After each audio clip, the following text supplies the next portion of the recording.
이번 시간에 트위터 부트스트랩을 이용해서 이 웹페이지의 레이아웃을 만들고 또 부트스트랩의 아주 중요한 특징인 반응형 디자인을 웹페이지에 적용하는 방법을 알아보겠습니다. 자, 부트스트랩의 매뉴얼로 들어가서요. 그 중에서 스카폴딩이라는 거 클릭해서 들어가 보세요. 자, 스카폴딩 우리말로는 비계라고 하는 거고요. 건물을 만들 때 일종의 그 윤곽 또는 뼈대를 만드는 작업을 할 때 사용하는 도구를 스카폴딩이라고 합니다. 자, 검색해서 이미지 검색해 보시면 이게 어떤 건지 나오니까요. 심심하실 때 한번 해보시면 되겠습니다. 자, 스카폴딩이란 말 자체는 중요하지 않아요. 자, 이 중에서 그리드 시스템이라는 걸 클릭해서 바로 본론으로 들어가겠습니다. 자, 트위터 부트스트랩은 총 12개의 그리드로 기본적으로 구성이 되어 있는 이 디자인을 제공을 합니다.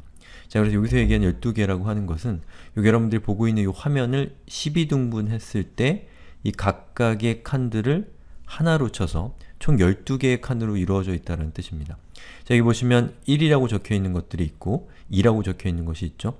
여기 있는 1이 바로 그 이 화면을 12등분을 했을 때 각각의 한 칸의 부피가 요만하다는 뜻입니다. 그래서 여기서 보면 1111이 총 9개가 나오는데요. 그럼 12등분해서 왜 9개밖에 없냐? 바로 이쪽에 있는 사이드바가 나머지 3개를 잡아먹었기 때문입니다. 그래서 여기 있는 이 사이드바가 나타나는 이 부분이 여기 있는 1이라고 되어 있는 것 3개를 합친 만큼의 크기, 즉 이 정도의 크기를 갖는다라는 것이죠. 실제로 그렇죠? 예, 그렇게 해서 12등분이 되는 겁니다.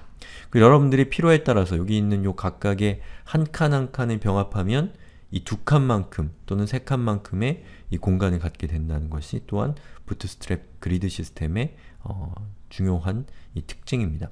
자, 제가 지금 얘기한 게 잘 이해가 안 갈 수가 있어요. 당연합니다. 이 소스 코드를 보면 더 빨리, 더 쉽게 이해하실 수가 있을 거예요. 자, 여기 밑에 보시면 요 부트스트랩에서 그리드 시스템을 구현하는 방법에 대한 예제 코드가 나와 있습니다. 이 예제 코드를 보면 자, 우선 div 엘리먼트의 클래스 네임으로 row라고 하는 값을 줍니다. 자, 그럼 그 다음에 그 엘리먼트의 하위로 이 2개의 div 엘리먼트가 오는데 각각 이 클래스 네임으로 span4, span8이라고 하는 값을 가지고 있으면 여기 있는 row에 의해서 한 줄을 행성하고요. 그 한 줄에서 span4면 4칸을 사용을 하고 span8이면 8칸을 사용해서 4 더하기 18을 하게 되면 12가 돼서 전체 그 크기를 갖게 되는 겁니다. 자, 그럼 예제를 직접 한번 살펴보죠. 자, 방금 제가 보여드렸던 요 소스 코드를 카피해서 붙여넣기를 한 다음에 그 각각의 span4와 span8이라고 하는 클래스 네임을 가지고 있는 div 엘리먼트에 제가 긴 텍스트, 의미 없는 긴 텍스트를 부여를 했습니다. 그리고 이 엘리먼트들을 감싸는 것은 여기 위에 있는 row라고 하는 클래스 네임을 가진 div 엘리먼트죠. 그래서 row라고 하는 클래스 네임을 가진 div 엘리먼트가 같은 행에 있는 것들을 그룹핑하는 것이고 이 row 밑에 있는 각각의 div 엘리먼트는 같은 행에 있는 엘리먼트들인데 그 엘리먼트들의 각각의 부피는 이 span이라고 하는 이름 뒤에 따라오는 숫자에 의해서 결정된다는 겁니다. 자, 그리고 제가 여러분들의 그 시각적인 이해를 돕기 위해서 여기 위에다가 제가 div 엘리먼트의 백그라운드 컬러를 그레이로 지정을 했고요. 컬러를 글자 색깔을 화이트로 지정을 해놓은 상태입니다. 자, 여기 제가 위에 CSS를 만들어놨죠. 자, 그럼 여기 있는 요 예제를 제가 한번 실행을 시켜보면 이렇게 생긴 예제입니다. 자, 이렇게 생겼는데요.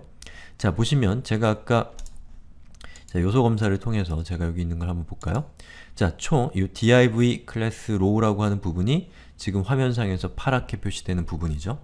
예, 행을 의미합니다. 그리고 그 행에 여러 개의 컬럼이 들어가 있는데, 열이 들어가 있는데 그 중에 첫 번째 열은 클래스 네임이 span4인 엘리먼트입니다. 두 번째는 span8이고요. 그래서 span4라고 하는 것은 이 화면을 12등분 했을 때 4칸의 부피를 차지하는 엘리먼트라는 뜻이고요. span8이라고 하는 것은 8칸을 차지하는 엘리먼트라는 뜻입니다. 자, 그래서 여기 보시면 이렇게 화면을 2단으로 구성을 했는데 왼쪽에 있는 것이 오른쪽에 있는 것보다 2분의 1 크기 정도 되죠. 그렇게 해서 2단의 레이아웃, 그리고 왼쪽은 4칸을 사용하고 오른쪽은 8칸을 사용하는 레이아웃을 제가 만들었습니다. 자, 그럼 여기서 조금 응용을 해서 밑으로 조금 내려가 보시면 요걸 먼저 하죠. 지금 제가 만든 요 예제는 총 2단으로 구성이 되어 있죠. 근데 만약에 여러분이 4단으로 구성되어 있는 레이아웃을 갖고 싶다. 그러면 어떻게 하면 될까요? 예, span4라고 하는 놈을 하나 더 추가하면 되겠죠. 한번 살펴보죠. 현재는 span row라고 하는 클래스 네임을 가진 엘리먼트의 하위로 2개의 엘리먼트가 왔잖아요. 근데 여기에다가 제가 하나를 더 끼워 넣어서 3단을 만들 겁니다. 근데 3단을 만드는데 각각의 단에 참여하는 엘리먼트들의 부피가 같기 때문에 4 나누기 3을 하게 되면 12 나누기 3을 하게 되면 4가 나오잖아요. 그러니까 각각의 컬럼들, 각각의 열의 크기는 4가 되는 게 맞는 거죠. 자, 그래서 여기 있는 것들을 제가 각각 4로 고치고 여기 있는 화면을 리로드하게 되면 현재 2단으로 구성되어 있던 이 컨텐트가 어떻게 변경되는지를 보시죠. 보시는 것처럼 3단으로 구성이 됐죠. 이게 바로 이 트위터 부트스트랩에서 제공하는 레이아웃 기능입니다. 자, 그 다음에 여기 있는 예제를 보시면, 설명을 보시면 offsetting columns라고 되어 있죠. offset이라고 하는 것은 영어로는 상세한다는 뜻인데요. 상세가 어떤 말인지는 요걸 살펴보시면 이해하시기가 좋을 겁니다. 자, 여기 보시면 row라고 되어 있고 span4, span3 그래서 하나의 row에 4칸과 3칸을 차지하는 엘리먼트가 위치를 하는데 span3 앞에 offset2라고 되어 있죠. 자, 그럼 어떻게 되냐면 여기 있는 첫 번째 행에 해당되는 겁니다. 그래서 이 span4에 의해서 4칸을 차지하는 엘리먼트가 이렇게 등장하고 그리고 span3라고 하는 것이 등장해서 3칸을 차지하는 엘리먼트가 등장하는데 offset2라고 적어놓게 되니까 이 총 2칸을 떨어뜨린 12등급에서 2칸만큼의 2칸을 생략한 2칸 뒤에 나오는 엘리먼트가 만들어지는데 그 엘리먼트의 부피가 span3 12등분에서 3칸을 차지하는 만큼의 크기를 가지고 있는 엘리먼트가 온다 라는 뜻이 바로 이 부분입니다.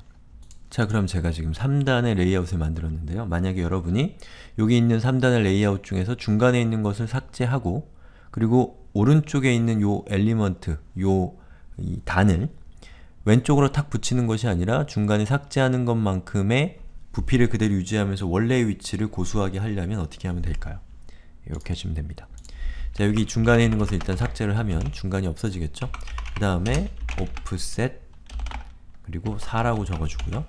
이것을 리로드 하게 되면 보시는 것처럼 중간에 있는 엘리먼트는 삭제가 됐지만 오른쪽에 있는 이 엘리먼트는 자기네 원래의 위치를 고수하고 있는 거죠. 왜냐? offset 4를 했기 때문에 4칸만큼의 엘리먼트 부피 뒤에 이 엘리먼트가 위치하기 때문에 그렇습니다. 자, 만약에 여기 있는 이 offset이라고 하는 것을 삭제하고 내용을 보면 어떻게 될까요? offset이 없기 때문에 이 엘리먼트는 바로 왼쪽에 붙게 되는 겁니다. 자, 그 다음에는 여러분들이 여기에다가 하나의 행을 더 추가하고 거기에다가 각각 컬럼을 만들고 싶으면 자, 여기 있는 이 row라고 되어 있는 부분을 그대로 카피해서 한 줄 더 만들고 리로드를 하시면 보시는 것처럼 요 각각의 행 안에 요 컬럼들이 배치가 되는 구조를 가질 수가 있는데 만약 여러분이 여기 있는 요 컬럼 있잖아요.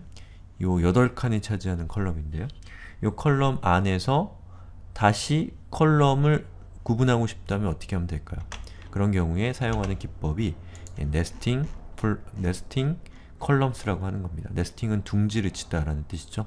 그래서 부모 엘리먼트, 이 부모 컬럼의 내부에 자식 컬럼들을 위치시킨다 뭐 이런 뜻이 되는 겁니다.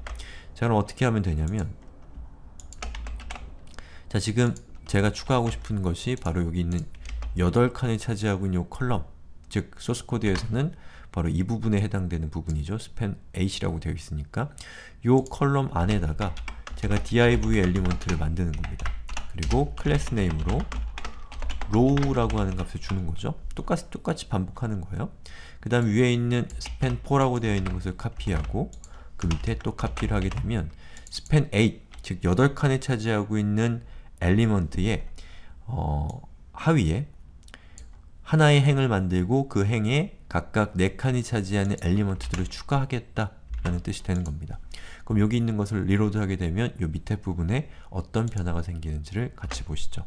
자, 보시는 것처럼 2단에 데이터가 추가된 것을 볼 수가 있습니다. 이게 바로 nesting column이라고 하는 거예요. 자, 그 다음에 플루이드 그리드 시스템이라는 게 나오는데요. 이 플루이드라는 것은 뭐 위에서 본 그리드 시스템과 같은데, 위에서 본 그리드 시스템은 각각의 컬럼의 크기가 정해져 있습니다. 그래서 화면 전체를 쓰는 것이 아니라 그 정해져 있는 크기만큼만 사용되는 것이기 때문에 화면이 이 고정폭이라고 할 수가 있는데요. 이 플루이드 그리드 시스템을 사용을 하게 되면 여기 있는 각각의 이 칸들이, 이 그리드들이 화면 전체를 사용을 해서 12등분만큼의 크기를 갖게 된다는 것이죠. 그게 차이점인데요. 어떻게 쓰면 되냐면 로우 뒤에다가 대시 플루이드라고 하는 이 꼬릿말을 적게 되면 요 엘리먼트 하위에 있는 각각의 이 칸들이 저 화면 전체를 100%로 사용하는 이 크기를 갖게 된다는 것이죠. 그러면 지금 아까 우리가 살펴봤었던 요 예제 있잖아요. 이 예제에다가 제가 이 로라고 되어 있는 부분에다가 플루이드를 주고요. 밑에 있는 요 추가했던 예제는 그냥 제거를 해버리겠습니다. 플루이드를 주고 요 예제를 실행을 해보면 자, 이렇게 바뀌는 거죠. 즉 화면 전체를 사용해서 요 화면 전체의 12등분 안에서 지정된 크기만큼을 사용하는 것이 플루이드라고 하는 겁니다. 유동적으로 바뀐다라는 거죠. 그래서 화면의 크기가 이렇게 변경되면 그 변경된 거에 따라서 각각이 가지고 있는 비율을 유지하고 있는 것을 볼 수가 있습니다.